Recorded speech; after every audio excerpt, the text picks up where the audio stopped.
Capítulo 21. O Evangelho e o Mundo. Não resistência ao mal não quer dizer anulação da justiça, renunciar à vingança, perdoar a ofensa, esquecê-la. Com o afastamento, desligar-se em tudo do ofensor. O que temos dito até agora explica e justifica o método da não resistência pregado pelo Evangelho. Chegamos, assim, a compreender o seu significado, seus objetivos e a razão da sua existência. Esse é o método de vida mais adiantado e perfeito que existe. É o sistema de quem pertence a um plano de existência superior. Trata-se de nos colocarmos perante Deus num trabalho de introspecção para examinar nossa consciência e ver o que de verdade merecemos. Entre os dois métodos, o homem é livre para escolher aquele que preferir, mas não é livre para deixar de aceitar as consequências de sua escolha. Analisemos 4 pontos dessa questão. Primeiro, o método adotado revela o grau de evolução atingido. Segundo, o método do mundo, que é o da luta pela seleção do mais forte, está adaptado para desenvolver apenas a inteligência do tipo biológico egocêntrico, separatista, que vive no plano animal. Trata-se de uma inteligência de curto alcance, sujeita a todas as ilusões sensórias e psicológicas do ser primitivo, que ignora a verdadeira natureza da vida e a estrutura do universo. Terceiro, o método do Evangelho, que é o da não resistência, está adaptado para desenvolver a inteligência do tipo biológico altruísta, unitário, que superou o plano animal e vive na fase de colaboração fraternal dos grandes organismos sociais, nos quais a luta foi banida por ser contraproducente. Trata-se de uma inteligência de longo alcance, que chegou a compreender a realidade além do jogo das ilusões e que pode, por isso, orientar com o conhecimento o homem na sua conduta. Quarto, o método do Evangelho resolve o problema da luta, o que não sucede com o método do mundo, que só gera uma série de ações e reações sem fim. O mundo não pode deixar de aceitar a consequência do método que ele mesmo pratica, cujo efeito, nesse caso, significa a guerra contínua. Esse estado permanente de guerra, que está implícito no sistema hoje em vigor, parecendo uma triste condenação, nada mais é senão uma consequência inevitável da psicologia involuída do homem e da sua respectiva conduta, inerentes ao seu atual nível de evolução. Cristo, com seu exemplo, realizou na prática o método da não resistência, que constitui a mais completa condenação do sistema humano de ataque e defesa. A luta entre Cristo e o mundo representa a luta entre dois planos de vida, tendo um profundo significado biológico em relação ao problema da evolução. O Evangelho tem um sentido não apenas moral e religioso, mas também biológico e social, que a ciência um dia terá de compreender. O homem que chega a praticar o Evangelho entra num plano de existência superior e possui poderes superiores, dominando o atual plano humano e ficando acima de todas as suas lutas. Mas quem continua enganando e esmagando o próximo permanece amarrado ao método da luta e a todos os seus sofrimentos.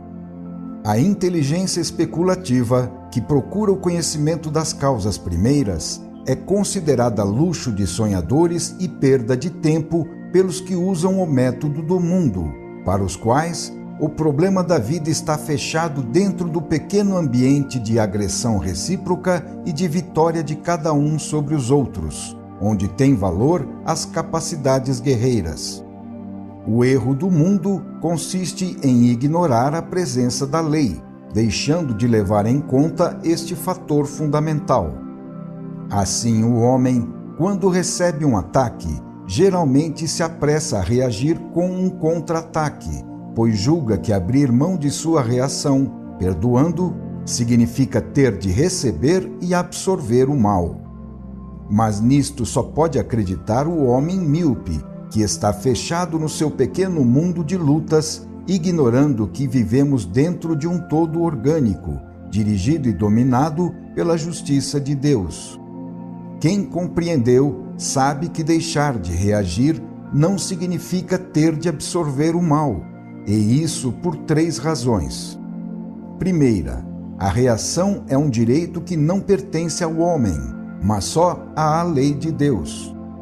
Segunda, se desejamos justiça, o que podemos ter certeza de fato é que a reação da lei é muito mais poderosa que as reações alcançáveis pelos nossos pobres recursos humanos, pois, além de tudo, não há distância de tempo ou espaço capaz de paralisá-la. Terceira, com nossa reação humana, não afastamos nem anulamos o mal, a não ser na aparência e provisoriamente, porque sem eliminar sua causa, ele voltará para nós. Com essa reação humana, geramos outro mal igual, aumentando-o em vez de anulá-lo, atraindo-o para nós em vez de afastá-lo. Assim, quem entendeu o Evangelho em sua afirmação da não-resistência, não pode julgar o método do nosso mundo senão como uma loucura, capaz de gerar somente sofrimentos. O Evangelho não está perseguindo sonhos fora da realidade, mas tem, pelo contrário, uma lógica bastante racional e positiva. Trata-se tão somente de uma realidade diferente, que o homem, por não a compreender, julga errada, como coisa irrealizável. Se ao invés de nos impelir contra o ofensor, o Evangelho nos leva para o perdão, isso encontra sua plena justificação no fato de que a verdadeira causa que devemos combater não é o ofensor, mas sim a nós mesmos, que perante a lei merecemos a ofensa. Se o objetivo tem de ser a destruição do mal e não o seu deslocamento de um lugar para outro, como faz o mundo, então é lógico e sábio o método do Evangelho, que ao invés de nos estimular contra a causa próxima e aparente, considerada como nosso inimigo, convida-nos a lhe perdoar e entregar tudo à justiça de Deus, sem resistência, dirigindo-nos, pelo contrário, para a verdadeira causa, que são nossos erros e defeitos. Somente assim pode-se acertar o alvo. E isto o mundo ainda não conseguiu, como prova o fato de que ele, apesar de estar sempre destruindo inimigos, ainda está cheio deles. Então, o que teremos de fazer se quisermos de fato nos encaminhar para um nível de vida superior? O homem comum entrega-se apenas à defesa que suas forças podem lhe garantir, porque não sente a presença de Deus e não acredita no domínio absoluto da sua lei de justiça. Ele está, por isso, convencido de que se ele próprio não realizar a justiça com seus recursos, ela não será feita, de que se praticar o método evangélico da não-resistência, ele acabará sendo vítima de todos. Seu erro está no fato de acreditar que a função de realizar a justiça seja um direito do ser humano e que, sem a sua iniciativa, esta justiça não se cumpre. O homem pode realmente intervir, mas não por si próprio, e sim apenas para obedecer à lei quando ela quiser utilizá-lo como instrumento da sua justiça. Mas que a justiça dependa somente do homem é um absurdo, porque a lei é feita de ordem e equilíbrio, sendo sua função fundamental estabelecer a justiça. Então, praticar o método da não-resistência não significa que a justiça não será feita em favor de quem a merece. Mesmo que o homem não se defenda, nem por isso o transgressor deixará de ter de pagar o que deve pela sua transgressão, pois caso contrário, não haveria justiça. Tudo o que se faz contra a ordem da lei tem de ser pago, porque só assim tudo pode ser reconduzido à sua ordem. Quando recebemos uma ofensa, não somos nós que devemos exigir do ofensor a necessária reparação. Deus, que é o juiz, vai necessariamente julgá-lo e impor sua justiça, exigindo o pagamento da dívida e reconduzindo o transgressor à ordem da lei. Não devemos achar que o perdão impeça a realização da justiça. O melhor para nós será a não reação, permanecendo inocentes perante Deus. Assim, não teremos dívidas a pagar, porque não transgredimos a lei. Desse modo, enquanto nosso ofensor fica esmagado pela reação da lei, nós ficaremos livres e tranquilos, pois ao perdoarmos, deixamos de ser devedores para nos tornarmos credores, razão pela qual a justiça de Deus, ao invés de nos perseguir, irá nos defender. Eis o método do Evangelho, que nos leva para uma posição mais vantajosa, em contraposição ao método do mundo. É erro acreditar que a moral do Evangelho, com suas virtudes, esteja contra a vida. Ela está a favor da vida, mas de uma vida maior, que o mundo ainda não compreende. Então, qual deve ser o nosso método de defesa quando recebemos uma ofensa? Qual é, neste caso, a melhor forma de reagir? Como se resolve o problema da vingança? Com o princípio da não resistência, verificamos a entrada de outras forças no sistema de nossa estratégia de guerra, o que nos leva para uma conduta diferente da comum. Quando alguém faz uma coisa injusta contra nós, a grande maioria acredita que temos de reagir, pois julga ser loucura e não sabedoria deixar a reação nas mãos da lei, que sabe cumpri-la muito melhor. Não será o nosso desejo, porventura, que haja justiça? Se este, então, é verdadeiramente o nosso desejo, e não praticar outra injustiça maior, ninguém poderá realizá-lo melhor do que a lei, cuja tarefa fundamental é exatamente a justiça. Observemos, então, a técnica pela qual se desenvolve esse processo de defesa. Examinemos quais são as condições necessárias para que a lei funcione e realize em nosso favor essa defesa. Antes de tudo, é necessário que renunciemos à vingança. Isto é lógico para quem compreendeu que é muito mais fácil chegar à justiça por meio da lei, porquanto ela possui poderes maiores do que os nossos. O mundo julga essa renúncia, que nos faz recuar perante o ataque, como fraqueza e covardia. Isso pode ser verdade na lógica das leis que dirigem o plano de vida animal e também do homem que pertence a este nível. Mas para quem subiu a um plano mais alto, essa renúncia significa remover um obstáculo, lançando por terra a barreira representada pela nossa intervenção, que paralisaria o funcionamento da lei em relação a nós. Assim, a primeira coisa a fazer é renunciar à vingança. Somente quando tivermos atingido a completa libertação deste liame com o nosso ofensor, a lei poderá atuar e substituir a nossa ação.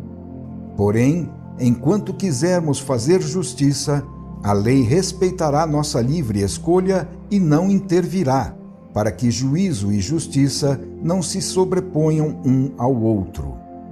Mas acontece também outro fato.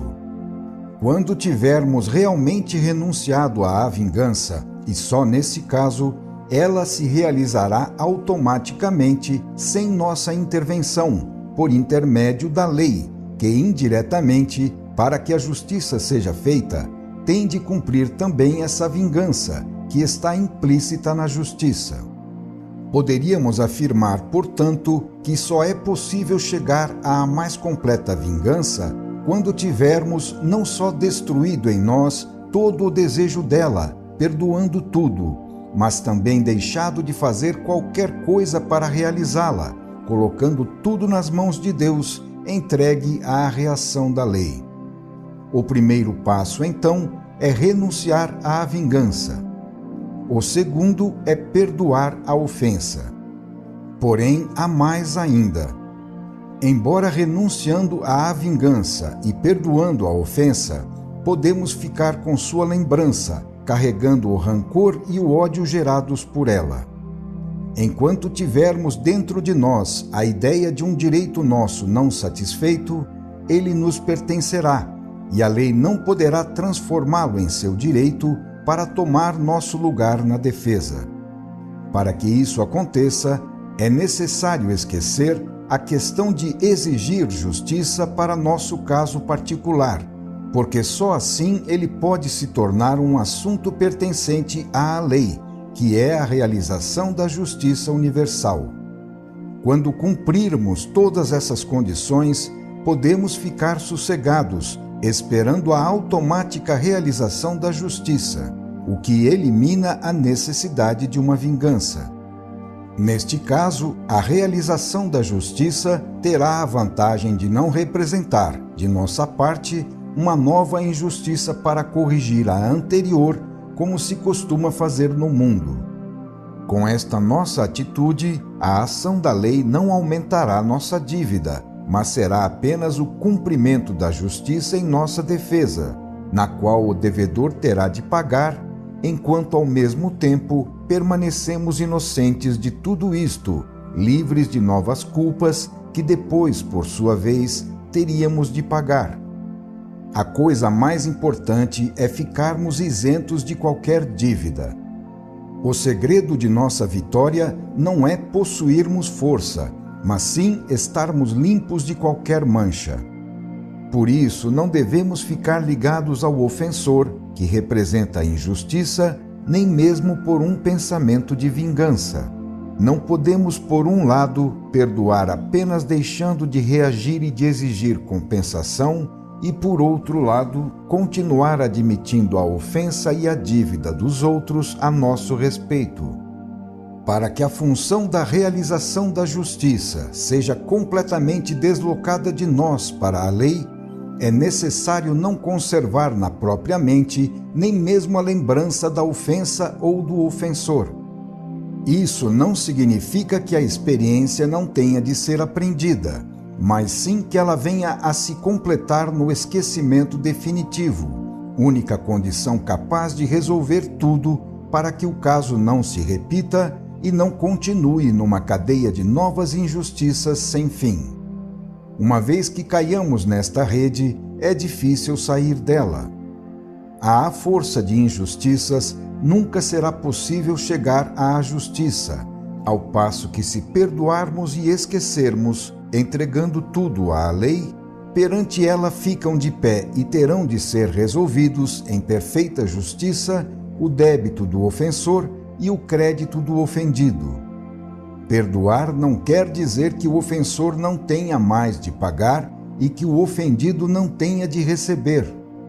É erro acreditar que o perdão seja contraproducente para nós. Ele representa uma vantagem, porque liberta quem perdoa de todas as más consequências e, ao mesmo tempo, não apaga o débito do ofensor, que tem de prestar contas não a um homem na pessoa do ofendido, mas sim ao próprio Deus. Só assim é possível sair do plano da injustiça, baseada na força, que é o plano do mundo, e entrar no plano da justiça, que pertence a Deus e que representa, para o homem justo, a melhor posição e a maior vantagem. Não há dúvida de que tudo isso tem sua lógica e beleza, mas é verdade também que quase ninguém pratica tal método, julgando-o loucura. A fera também julgaria loucura mudar-se para as nossas cidades, onde não saberia viver. Cada um está adaptado ao seu plano de vida. Mas isto não destrói as vantagens do progresso. Então, por que o mundo ainda não compreendeu e não segue a utilidade desse novo método de vida? Quais são as razões para isso? Responderemos a estas perguntas no próximo capítulo. Final do capítulo 21.